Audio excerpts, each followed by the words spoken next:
The current situation on the ground is under strong surveillance, and we will ensure that it does not deteriorate any further.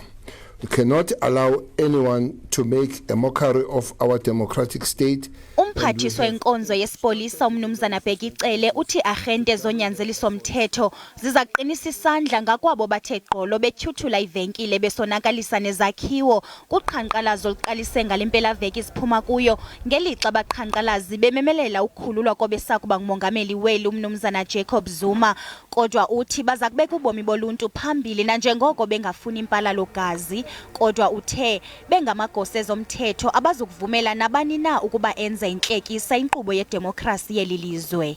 No amount of unhappiness or personal circumstances from our people gives the right to anyone to loot, vandalize, and do as they please and break the law. We call on the communities to exercise restraint in dealing with the situation and above all ensure that innocent civilians are not harmed. Uzokuthi kangoku kusweleke abantu abalishumi kwezi ziganeko, isine sabo siphuma KwaZulu-Natal, abathandathu bephuma eGauteng.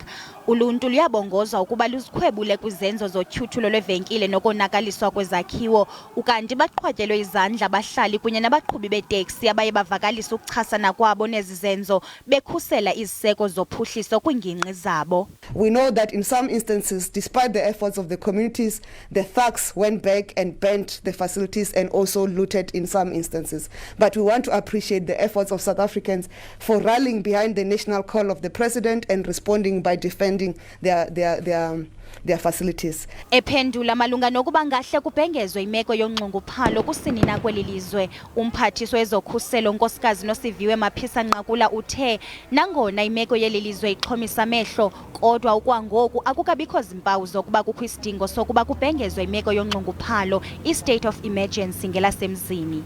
For now, I don't think there is an indication that there should be a state of emergency. Besides, when the time comes, informed by intelligence gathered and coordinated by the three entities, then the president will usually is advised, and then the president will then declare a state of emergency if a need arises based on that assessment. Ukanti kukwatyityimphiselwe umnwe abo baphembelela udushe kumaqonga onxibelelwano.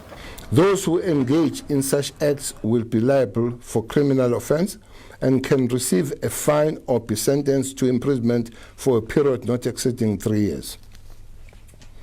As the cluster, we are monitoring all social media platforms as we are tracking those who are sharing false information and calling for civil disobedience. Uluntu luyabongoza ukuba luqhubeke luthobele imiqathango ye-COVID-19 nanjengoko lilizwe lisajongene nomsinga wesithathu wokugqugqisa kwentsholongwane ye-corona. Kwiindaba ze-SABC ndinguNobathembu Zantsi.